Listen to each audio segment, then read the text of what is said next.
Cannot do, does not exist. Mine started 7 years ago. I went abroad to meet my brother who was already there for school and also for new pastures. Prior to my arrival, my brother was very successful. He was doing very good, sending money back home regularly. On my arrival, everything started to fall apart. Everything that could go wrong started to go wrong. He started to fall sick.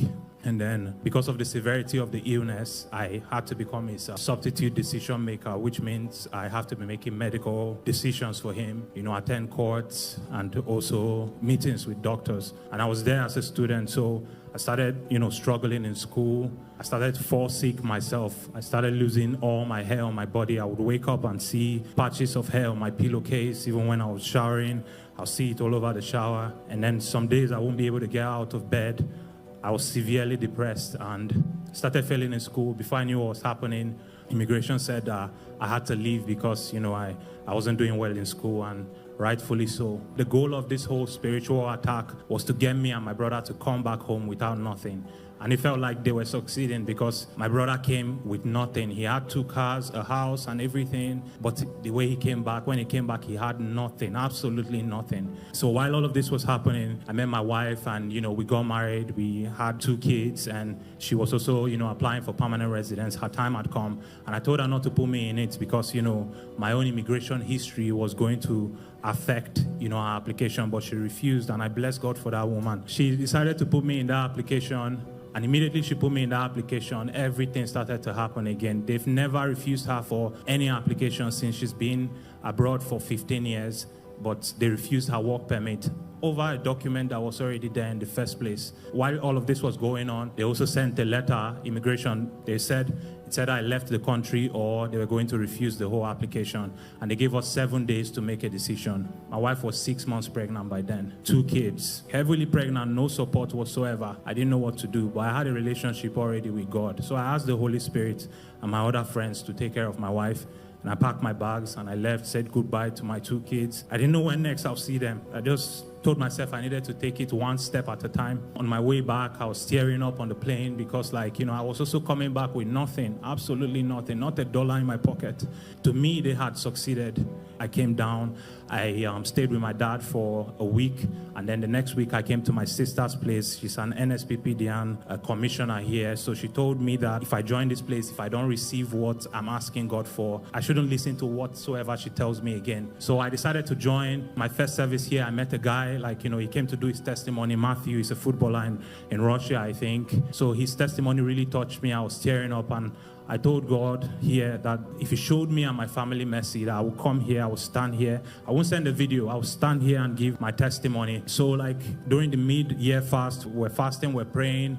And I also seen testimony from another woman who had an immigration issue, and she put a date. And it was weird to me, why are you putting date and asking God for something? But something told me, copy that formula. So I did it. I put my own date on my immigration document, and I was praying. I told my wife about it. My date was July 15th. And then Pastor Jerry said, print out your evidence. So I didn't print it out, to be honest. My sister was the one who printed it out because all of this was weird to me. I've never prayed like that before. So she printed it out, but I put my dates.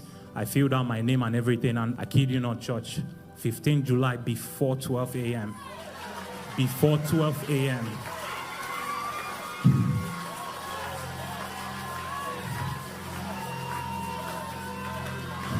Before 12 a.m., my wife got her work permit. So how it works anyways is that, you need your work permit to apply for permanent residence. If you don't have your work permit, they'll keep going through the process, but they will decline you at the end. So she got that work permit, and then she was asking me what happened. I said, I don't know what happened. I've joined this church. They are all crazy. I'm doing what they are doing, and it's working. I was still praying because it wasn't the end of the whole game. The Holy Spirit put it on my mind to put another date again for when my permanent residence will come out. So I put another date, August 20th, and we're praying. I think Pastor Jerry's birthday is August 22nd. And it was because of Pastor Jerry. God saved it for his birthday. Because August 22nd, before the end of Pastor Jerry's this thing, I was trying to fast. The Holy Spirit said, no, don't fast. It's time to celebrate. So he told me to go and buy everybody something in the house. So I bought everybody something. They were asking me what's happening. I told them that something is coming. I've been given an instruction. So that 22nd, before 11 p.m. again. The reason why it's always 11 p.m. is because we check our email by then. We don't check it before then, just before we're going to bed. By 11 p.m., the email came before. We checked the email and it said, congratulations, we are ready for you to give you your permanent residence. So the way it works is that the principal applicant has to go through first, and then they'll turn to the secondary applicants. So my wife had gone through, and it was now my turn, but I was scared, because immigration history, non-compliance, all of that, but I was just trying to, just tell myself that God will do what he will do. And I just kept telling myself that even if, God, you do not show me, you do not bless me with this thing, I'll still worship you. So it's not a problem for me, but this is what I want, and I'll ask for it. I'll have the courage to ask for it. So anyways, I submitted my documents to VFS. The only thing I want is to be there at the hospital when my wife is put into bed. We submitted it, and I went to God. I said, God, they say it's 3 months, but you have to do something that only you can take the credit for. Church, I put another date again.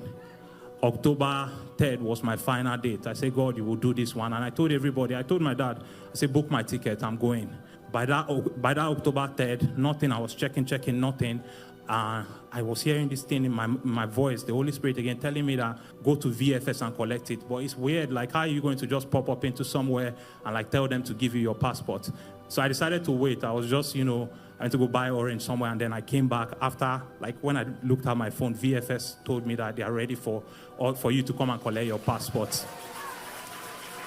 We checked online because they have this portal that you can check your stuff, and what it showed there was case closed, church. Case closed. And I've just come to thank God. If God did not show me mercy, God, I said it, if you did not show me mercy, if you did not answer my prayer, God, I said it, I will